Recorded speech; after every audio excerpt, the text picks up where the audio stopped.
자, 21번 보도록 할게요. 실물적 경기변동이론, RBC 이론입니다. 요 실물적 경기변동이론은 경기변동의 원인이 뭐야? 공급 측면에서 발생하는 실물적 충격, 기술 충격, 요런 것들이 경기변동의 원인이 된다는 거죠. 그리고요, MBC이론, 화폐적 경기변동이론이 경기변동의 지속성을 설명하지 못했단 말이에요. 그래서 RBC이론은 경기변동의 지속성을 설명하기 위해 두 가지 설명했었죠. 두 가지. 노동의 기간 간 대체하고 건설 기간을 두 개를 얘기했어요. 건설 기간. 그래서 노동의 기간 간 대체를 설명하는 게 바로 기억 아닙니까? 실질이자율의 변동이다. 실질이자율이 변동하면 실질이자율이 일시적으로 상승했다. 현재의 노동이 증가하고 미래의 노동이 감소한다. 그렇잖아요? 그럼 현재 소비, 미래 소비 모두 영향을 미친다. 맞죠? 그리고 통화량 땡이죠. RBC이론, 이 RBC이론은 화폐는 장단기 모두 중립적이다. 화폐는 장단기 모두 중립적이다. 그래서 화폐를 너무나 쌩무시했다. 화폐를 무시했다 그래갖고요. 비판을 받잖아요.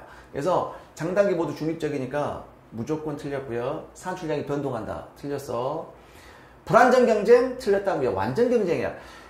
세고전압화, 그러니까 화폐적 경기변동이론, MBC이론과 리얼 비즈니스 사이클, 실물적 경기변동이론 모두 세고전압화 이론이기 때문에 불안정 경제 나오면 틀린 거야. 틀렸어. 완전 경쟁.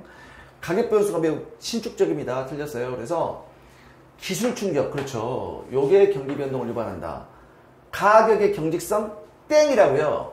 가격은 매우 신축적이다. 그러니까 모든 시장은 균형이야, 균형. 가격이 신축적으로 변동하기 때문에 시장의 불균형은 곧바로 해소돼. 그럼 우리가 마켓 클리어링, 뭐라 그래? 시장 청산이라는 표현을 쓴다고요.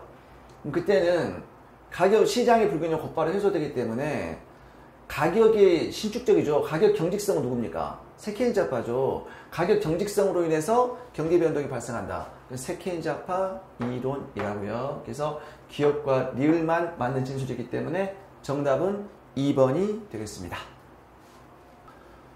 자, 22번 보도록 할게요. 22번, 솔로의 경제성장이론, 매년 출제되는 문제 아닙니까? 자, 먼저, 외생적 기술 진보를 가정한 솔로 경제성장모에 대한 설명으로 옳은 것은 나와있죠?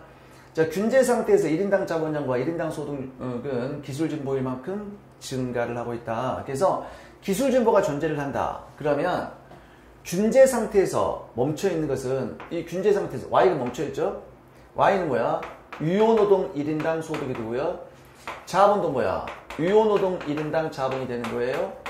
그러면 요 녀석의 변화율이 0이 되는 거야. 0이. 그러면 Y의 변화율은 0이 돼요. 스몰 Y의 변화율은 0이 돼. 그러면 스몰 Y의 변화율은 라지 Y의 변화율 빼기 AL의 변화율이죠. 얘가 0이 된다고요. 0이. 아시겠죠? 그러면 여기서 그러면 Y의 변화율은 뭐야? AL의 변화율과 일치한다는 얘기 아닙니까? 그럼 AL의 변화율은 L의 변화율 더하기 A의 변화율이니까 자, 인구 증가율이 뭐가 돼? N이 되죠. 기술 진보율은 G가 된다고요. 그러면 1인당 소득의 변화율은 어떻게 됩니까? 균제 상태에서 1인당 소득의 변화율은 총 경제 성장률 N 플러스 G에서 인구 증가를 뺀 거니까 G가 된다고요. 그래서 아무리 균제 상태에 도달을 하게 되더라도 1인당 자본과 1인당 소득은 기술 진보일 만큼 증가한다고요. 그래서 1번이 맞고요. 자, 황금률 자본 상태, 황금률 자본량은 모든 균제 상태의 자본량이다. 아니라고요. 모든 균제 상태가 아니라 1인당 소비를 극대화시키는 균제 상태. 그때만 황금률이 되는 거고 자, 기술 진보, 생산성 이런 것들은 균제 상태 1인당 소득을 변동시키죠. 변화시키지 않는다. 아니죠. 기술이 진보하면 1인당 소득 증가합니다. 그 다음에 투자율이 증가하면 균제 상태에서 경제 성장률이 증가하는 성장 효과가 있다. 땡땡땡. 균제 상태에서는 뭡니까? 균제 상태에서 경제 성장률 N 플러스 G야. 그래서 균제 상태에서 경제 성장률을 증가시키려면 N 플러스 G가 커져야 돼. 투자율과는 상관이 없어요. 성장 효과까지 갖는다. 땡. 저축률이 증가하더라도 균제 상태에서 1인당 소득은 변하지 않는다? 아니지.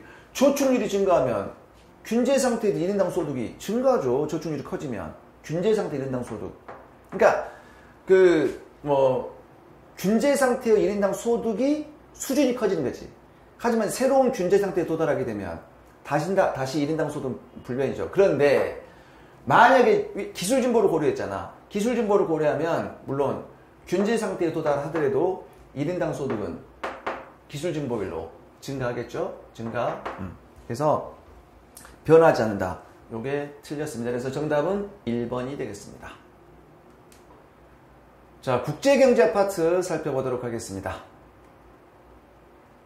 자, 23번 문제 보도록 할게요. 23번 문제는 이제 리카도의 비교 이론. 매번 출제되는 거죠. 자, 지금 두 사람은 고기와 과일을 생산할 수 있는데 생산량 모두 시간에 비례한다. 두 사람의 시간당 생산량이 다음과 같다 주어져 있습니다. 시간당 생산량이 주어져 있어요. 그럼 이거 이렇게 나오면 여러분 어떻게 해라? 자, 이렇게 바꾸라 해서 고기를 X라고 하고요. 그 다음에 과일 요렇게 Y로 바꾸고요. 그 다음에 A, B 요렇게 그럼 뭐야? 2, 4고요. 1, 3 이렇게 바꾸라고요. 그러면 지금 여기는 시간당 생산량이 주어져 있죠. 시간당 생산량. 시간당 생산량이 주어져 있기 때문에 얘는 한계 비용이 아니라 한계 생산성이죠. 얘는 지금 주어진 한계 생산성이야. 얘는 XJ의 한계 생산성. 얘는 YJ와의 한계 생산성입니다. 우리가 생산 가능 곡선의 기울기를 계산하려면 그 MC는 봐. MC는 W 나누기 MPL이야. 그러면 우리는 뭐야? 그러면 한계 변환율, 생산 가능 곡선의 기울기 한계 변환율은 MCX 나누기 MCY이기 때문에 한계 생산성의 역수로 우리가 계산을 해야 돼요. 그러면 여기서 MCX는 요거의 역수. MCX 나누기 MCY는 MPL 역수를 구해야 되기 때문에 자, 여기서 A 국가는 얘가 뭐가 돼? A 국가는 2분의 4, 2가 돼요. 그래서 그러니까 PY분의 PX A 국가는 자, 2분의 4 역수 취해야 돼. 2가 되고요. PY분의 PX 그러니까 B 국가는 1분의 3, 3이 되죠. 그래서 이런 관계가 성립한단 말이야. 그러니까 자, 한계 변환율이 더 작은 나라는 이건 전부 다 XJ와의 생산 비용을 YJ 배수로 표시한 거죠. 그러니까 XJ 생산 비용 A 국가가 더 낮아. 그래서 A 국가는 XJ 생산에 비교유가 있고 B국은 YJ 생산에 비교유가 있어요. 그렇죠? 자, 그러면 여기서 B는 자, 우리가 1인당 생산량이 많을수록 절대우이죠. 그러면 B국은 고기에서는 1인당 생산이 더 적잖아. 절대율이. 과일도 많네. 다 생산량이 적네. 그러니까 1인당 생산이 많은 A국가가 모두 절대우위에 있죠. 그러니까 A, B 다 1번, 2번 다 틀렸죠. A는 뭐야? 과일, 고기 다 절대우위에 있죠. 2번 틀렸고요. 3번 B는 과일의 비교우위 3번이 맞겠네. 그 다음에 모두 비교우위, 이거 무조건 틀려. 모두 비교를 가질 수 없어. 모두 절대우위를 가질 수 있지만 그 다음에 이제 우리는 뭐야? 얘가 그 terms of trade PY분의 PX 그 교역 조건은 두 나라의 국내 상대 가격비 사이 2에서 3 사이 결정돼야 되죠. 2보다 크고 3보다는 작아야 돼. 근데 1대1로 1크롬 1크로 교환하는 것은 성립될 수가 없어요. 그래서 5번도 틀린 진술이기 때문에 정답은 3번이 되겠습니다. 자, 24번 문제 보도록 하겠습니다. 자, 환율을 상승시키는 요인으로 옳은 것만 골라보세요 라고 나와 있는데 단 환율은 외국 통화, 즉 달러 하나당 자국 통화 교환 비율입니다. 자, 먼저 기억. 외국 물가가 떨어졌어요. 자, 외국의 물가가 하락하게 되면 우리 실질환율 있죠? 실질환율 EPF 나누기 P 하락하게 되니까 실질환율이 떨어진단 말이야. 그럼 수출은 감소하고 수입은 증가하겠죠. 그러니까 한마디로 뭐냐면 외국 제품이 싸지면 우리나라 제품이 안 팔리니까 수출이 줄어. 수입은 늘어나. 그러면 자, 수출이 감소한다. 외환의 공급이 감소하고요. 그 다음에 외환의 수요는 증가하니까 환율은 올라가겠죠. 올라가고요. 우리나라 이자율이 떨어졌다. 그럼 자본 유출이 발생할 거 아닙니까? 자본 유출 떨어지면 자본 유출이 발생하니까 달러가 부족해져 환율은 상승할 거고요. 외국의 경기가 호황됐어. 그럼 외국의 국민소득이 증가하면 외국의 수입이 증가할 거라고요. 외국의 수입이 증가하면 우리나라 입장에 수출이 잘 될 거 아닙니까? 수출이 잘 되니까 달러가 막 들어와. 환율은 떨어지겠죠. 그 다음에 자국의 확장적인 통화정책. 우리나라가 지금 확장적인 통화정책을 실시했다. 화폐 공급을 증가시키면 이자율이 떨어질 거라고요. 자, 이자율이 떨어지면 자본 유출이 발생을 하겠죠. 자본 유출 발생하면 달러가 부족해지니까 환율은 올라가겠죠. 그러니까 환율을 상승시키는 것은 뭡니까? 그래서 결국은 기업, 니은, 리을이 되겠죠. 그래서 정답은 4번이 되겠습니다. 자, 25번 문제 보도록 하겠습니다.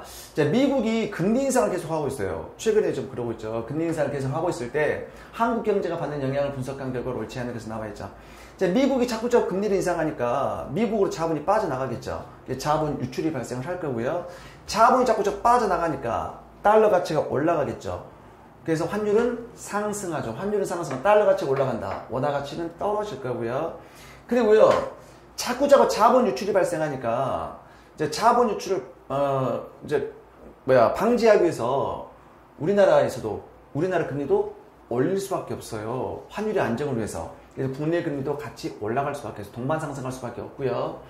그다음에 이제 국내 금리가 상승하니까 자, 만약에 자본이 빠져나가. 그럼 이제 환율이 어떻게 됩니까? 상승하잖아요. 상승하니까 순수출이 증가하겠죠. 그럼 국내 생산이 증가할 수도 있죠. 짜 빠지다 가니까 수출이 증가하니까 국내 생산은 증가할 수가 있어요. 이런 거. 환율이 올라가니까 무역 수지가 악화된다? 아니죠. 경상수지가 지금 개선되는 거 아닙니까? 개선되니까 무역 수지는 개선이 되겠죠. 개선. 그래서 정답은 5번이 되겠습니다.